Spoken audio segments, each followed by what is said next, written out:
Будлея Давида, так называется это растение. И получило она свое название благодаря двум ботаникам.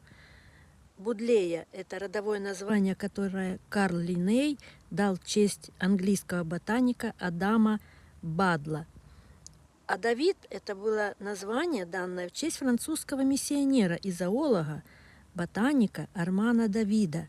Именно он в 1869 году обнаружил этот кустарник в горных районах и привез его, это он в Китае нашел и привез его в Европу.